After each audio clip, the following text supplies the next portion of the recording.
नमस्कार दोस्तों, study with Dev channel में आपका स्वागत है। दोस्तों, पिछली वीडियो में हमने मौलिक अधिकार में अनुच्छेद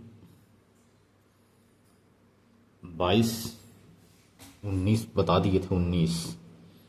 19 और 20 तक बता दिए हैं। आज देखते हैं अनुच्छेद 21, प्राण एवं दैहिक स्वतंत्रता का अधिकार। प्राण एवं दैहिक स्वतंत्रता का अधिकार अनुच्छेद 21 में है।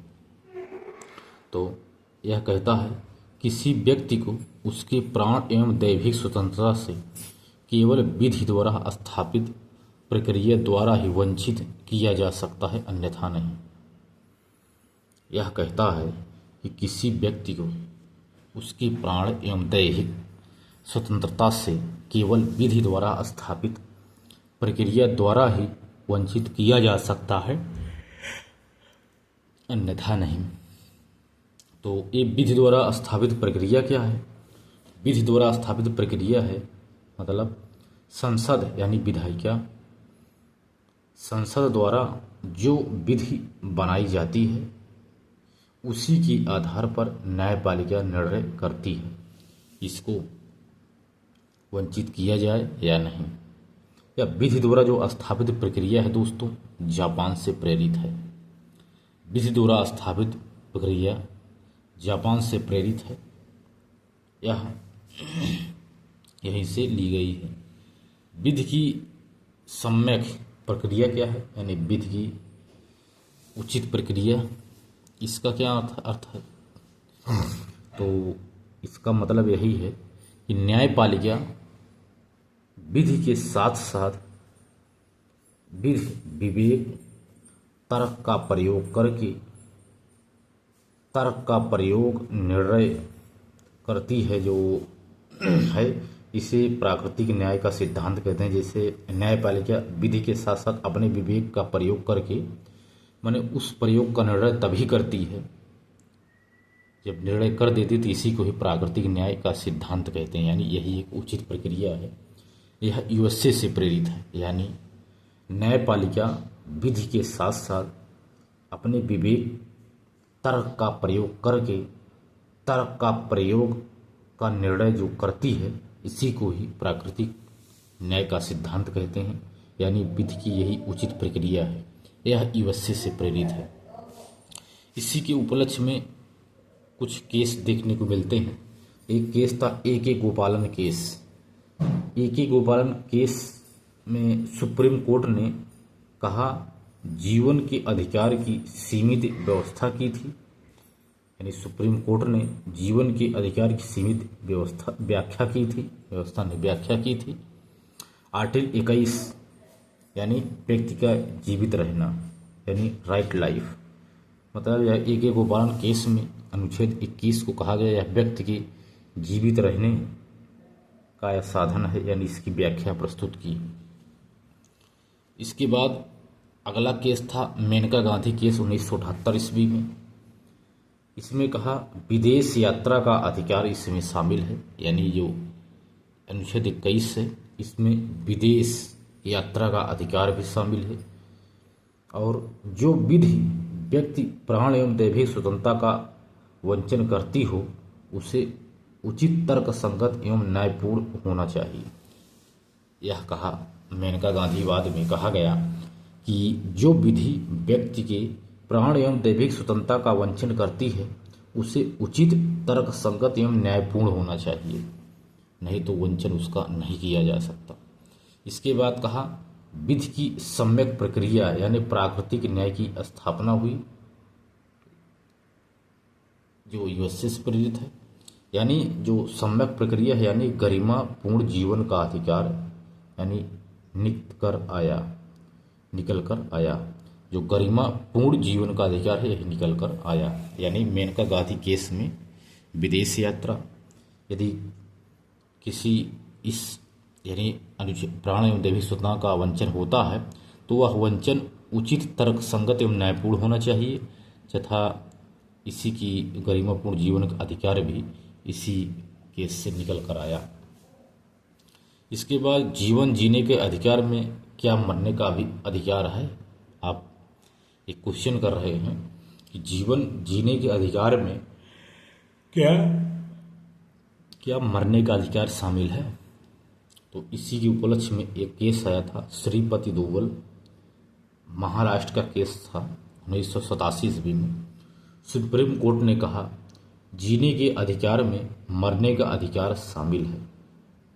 आईपीसी की धारा 309 में कहा गया यह एक ऐसा असंवैधानिक धारा यानी आत्महत्या अपराध है। यानी श्रीपति दूबल केस में यही बताया गया कि जीने के अधिकार में मरने का अधिकार शामिल है। इसका अर्थ क्या है? यानी ये इसके बाद एक और केस आता है, प्रोफेसर रतिनाम, भारत संघ 1994 का एक केस है, प्रोफेसर मतीराम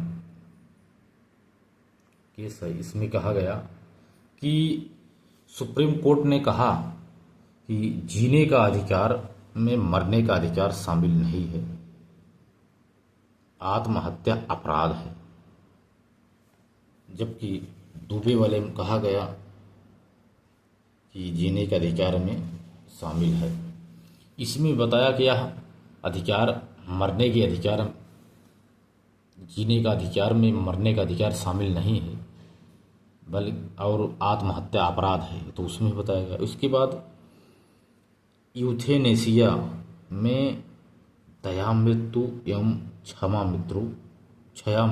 इच्छा मृत्यु एवं दया मृत्यु यूथेनेसिया में है। इसमें एक देश यूथेनेसिया, इसमें कहा गया है कि आप दया मृत्यु इच्छा मृत्यु ये दोनों इस संविधान में शामिल किया गया है। इसके बाद एक केस आता है अरुणा शानवाग केस। अरुणा शानवाग ने 1973 ईस्वी में शानवाग कोमा में चली गई थी। सन 2015 में इसकी मृत्यु हुई थी अरुणा शानवाग की। तो इसमें सुप्रीम कोर्ट ने पैसिव यूथनेसिया का प्रयोग किया था क्योंकि वो कोमा में थी। यूथनेसिया यानी दया मृत्यु इच्छा मृत्यु, इसमें पैसिव यूथनेसिया का प्रयोग किया था। इसमें कहा गया कि जीवन रक्षक प्रणाली इसमें हटा ली जाती है, जो नली लगी होती है श्वास की इसमें हटा ली जाती है और आदमी मर जाता है।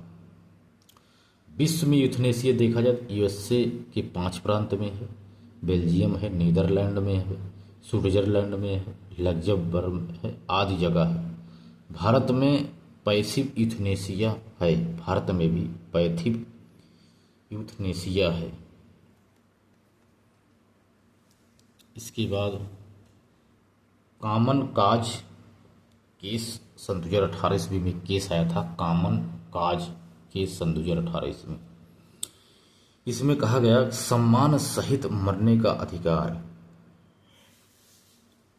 ये आत्महत्या नहीं है। इस केस में कहा गया यदि कोई व्यक्ति सम्मान सहित मरता है तो वह आत्महत्या इस श्रेणी में नहीं आता। एक है नवतेज सिंह जौहर केस सन 2018 ईस्वी में आया था। ये भी नवतेज सिंह जौहर केस है ये। इसमें कहा गया समलैंगिकता वैध है। आईपीसी की धारा 377 असंवैधानिक घोषित करके कहा कि समलैंगिकता वैध है, यानी लड़का लड़का से शादी कर सकता है, लड़की लड़की से कर सकती है। इसके बाद एक केस आता है जोसेफ साइने केस। जोसेफ साइने केस आया, ये भी सन 2018 ईस्वी में ही आया था। इसमें कहा गया व्यभिचार या विवाहेतर संबंध को वैध ठहराया, यानी आईपीसी की धारा 457 को समाप्त कर दिया और कहा कि जो व्यभिचार है या विवाहेतर संबंध है यह वैध है। इसके बाद ये सभी जो हैं हमने बता रहे हैं दोस्त, ये सभी अनुच्छेद 21 से संबंधित ही है। तो अनुच्छेद 21 के बारे में इतने सारे केस बता रहे थे, कुछ अन्य बातें देख लेते हैं जो अनुच्छेद 21 में शामिल है, यानी प्राण एवं दैवी स्वतंत्रता का अधिकार। इसमें कहा गया एकांतता का अधिकार इसी में शामिल है, यानी निजता का अधिकार इसी में शामिल है, यानी एकांतता यानी सार्वजनिक स्थानों पर धूम्रपान निषेध विरुद्ध पर हथकड़ी लगाने के विरुद्ध अधिकार भी शामिल है। इसमें मनपसंद शादी आप कर सकते हैं, शयन का अधिकार, जैसे बाबा रामदेव है, शांति का अधिकार, स्वच्छ जलवायु का अधिकार, सार्वजनिक फांसी के विरुद्ध अधिकार, एकांत कारावास का अधिकार, महिलाओं को बच्चा जनने या ना जनने का अधिकार इसी में शामिल है। सभी ये अनुच्छेद 21 में है। प्राण एवं दैविक स्वतंत्रता के अधिकार में ही सब शामिल है।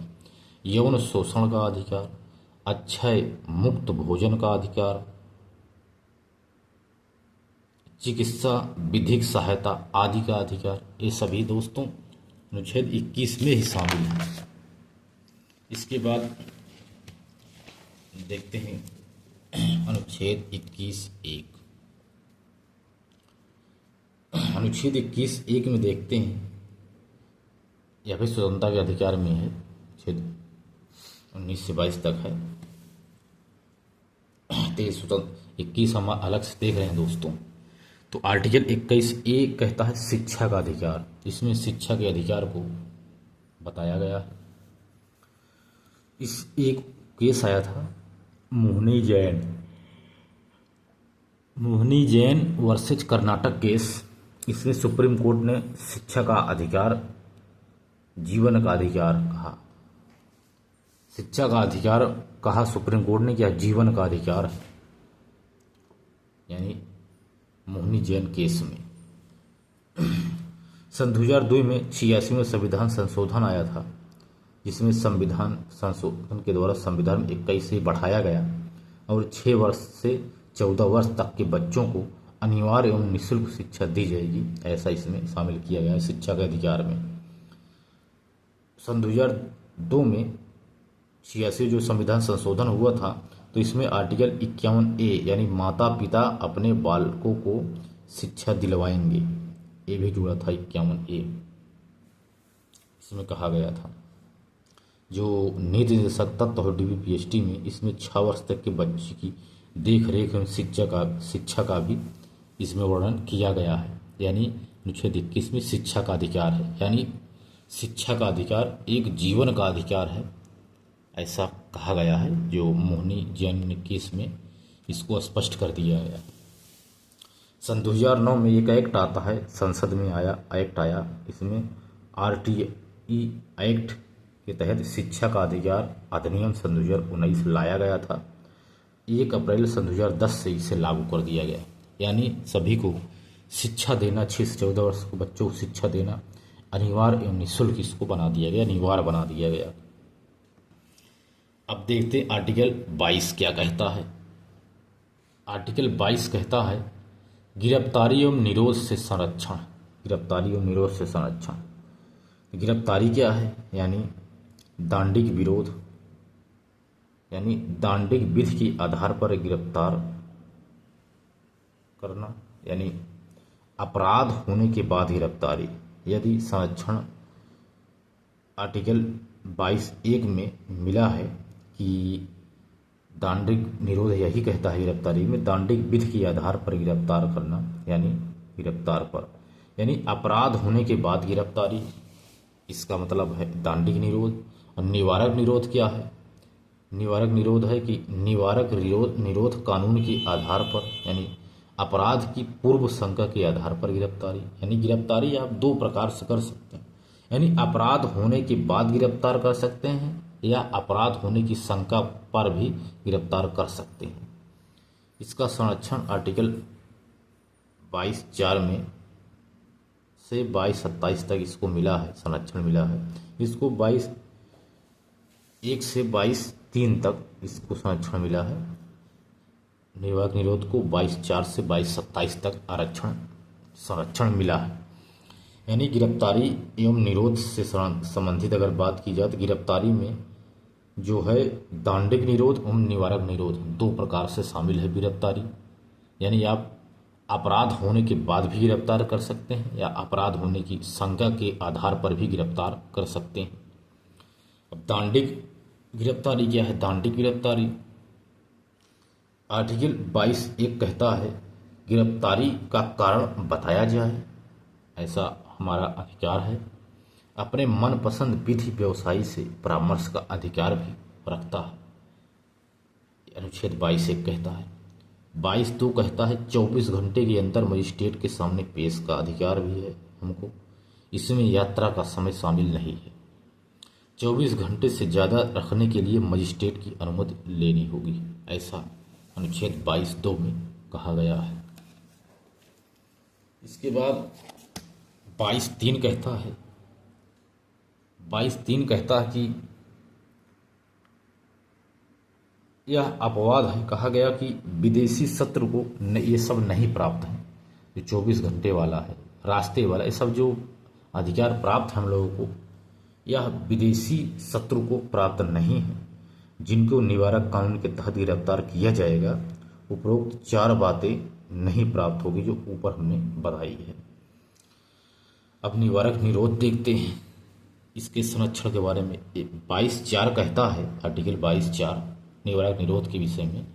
निवारक निरोध 3 माह से अधिक नहीं होगा, संसद की विधि के अधीन होगा, यानी जो निवारक निरोध है 3 माह से अधिक नहीं होगा। परामर्शदात्री बोर्ड की सलाह पर इसे बढ़ाया जा सकता है। हाई कोर्ट के जज या जज के समान योग्य व्यक्ति की अध्यक्षता में इनको बढ़ाया जा सकता है। इसके बाद देखते हैं आर्टिकल 22(5) क्या कहता है। ये कहता है गिरफ्तारी का कारण हमको बताया जाए। गिरफ्तार व्यक्ति को अभ्यावेदन का अधिकार है, यानी आप पक्ष रख सकते हैं, पक्ष रखने का अधिकार होता है। इसके बाद अनुच्छेद 22 का 6 कहता है जनहित में यदि बताया जाना जरूरी नहीं लगे तो आप नहीं बताएंगे। यानी जनहित में यदि आपको यह बताना जरूरी नहीं है कि आपको गिरफ्तार क्यों किया जा रहा है तो आप नहीं बताएंगे। ये 22(6) कहता। अब 22(7) का कहता है। 22(7) यही कहता है कि संसद को निम्न शक्तियां प्राप्त है, यानी निवारक निरोध के संदर्भ में संसद को निम्न शक्तियां प्राप्त है, यानी किन परिस्थितियों में 3 माह से अधिक निरोध होना चाहिए, किस मामले में कितना निरोध होगा, सलाहकार बोर्ड के सलाह की प्रक्रिया, यह सभी इसको अधिकार है। कुछ निवारक निरोध कानून है, जैसे निवारक निरोध अधिनियम 1955 आया था और 1969 में इसको निरस्त कर दिया गया। इसके बाद एक आया था आंतरिक सुरक्षा व्यवस्था अधिनियम, मीसा 1971 में आया था। 1977 में इसे भी निरस्त कर दिया गया। विदेशी मुद्रा संरक्षण एवं तस्करी निवारण अधिनियम, यानी उसका 1974 ईस्वी में आया था, यह अभी भी चालू है, यानी विदेशी मुद्रा संरक्षण एवं तस्करी अधिनियम। राष्ट्रीय सुरक्षा अधिनियम, यानी रासुका, यानी इससे राष्ट्रीय सुरक्षा अधिनियम 1984 से यह लागू है, अभी भी चल रहा है। आतंकवाद एवं विध्वंसक गतिरोध निरोध अधिनियम 1985 से भी 85 में आया था। 1995 में इसे निरस्त कर दिया, यानी इसे टाडा बोलते हैं, टाडा। एक आतंकवाद से संबंधित है टाडा। आतंकवाद विरोधी अधिनियम सन 2002 पोटा या सन 2002 में आया था और इसे सन 2004 में समाप्त कर दिया गया। गैर कानूनी गतिविधियां अधिनियम सन 2004 आया था, UAPA, अभी भी यह चालू है। तो दोस्तों ये थे निवारक निरोध, यानी हमने 21-22 अनुच्छेद को देख लिया है। इसके बाद इसी में देख लेते हैं शोषण का अधिकार, जो अनुच्छेद 23 और 24 में दिया गया है। इसमें शोषण का अधिकार दिया गया है अनुच्छेद 23 से 24 में। हमने शोषण का अधिकार में 21-22 अनुच्छेद के देखा। अब देखते हैं शोषण के विरुद्ध अधिकार, आर्टिकल 23 और 24 में दिया गया है। आर्टिकल 23 कहता है बलात् श्रम पर प्रतिबंध किया गया है। बलात् श्रम क्या है? 24 कहता है बाल श्रम पर प्रतिबंध। तो बलात् श्रम क्या है, आर्टिकल 23 क्या है, इसी पर चर्चा करते हैं। तो आर्टिकल 23 कहता है बलात् श्रम पर प्रतिबंध, यानी बलात् श्रम एवं मानव दुर्व्यापार यह प्रतिबंधित है। इसमें यह बताया गया कि बाल श्रम बेगार है, बधुआ मजदूरी, मनुष्य की खरीद बिक्री, दास प्रथा, बच्चों का अनैतिक व्यापार एवं स्त्रियों का अनैतिक व्यापार, ये सभी अपराध हैं। इस पर प्रतिबंध लगाया जा सकता है, यानी इसी पर यह प्रतिबंध लगाता है अनुच्छेद 23। इसकी कुछ अपवाद हैं। स्वेच्छा से यदि किया गया हो, रिक्त कार्य किया गया हो, यानी राज्य के द्वारा ली जाने वाला अनिवार्य सेवा या न्यायालय द्वारा दंड स्वरूप लिया जाने वाला कोई भी ये बजुआ मजदूरी, खरीद बिक्री, दास प्रथा, बलात् श्रम, बेगार आदि, यह इस पर प्रतिबंध नहीं लगाया जा सकता क्योंकि ये अपवाद है। जबकि इतने सब पे इस पे यही कहता अनुच्छेद 23 यह सभी प्रतिबंधित हैं, यानी इस पर प्रतिबंध किया जा सकता है। यह अपराध की श्रेणी में आता है।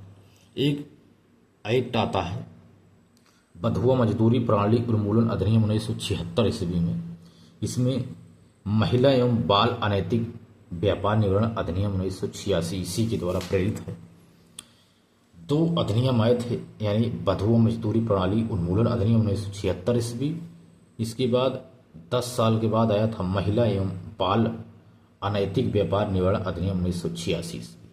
ये दो अधिनियम आया। इसी की उपलक्ष्य में एक केस आता है दीना वर्सेस यूओआई केस। इसमें सुप्रीम कोर्ट के द्वारा कहा गया कि कैदियों को मजदूरी पाने का अधिकार है।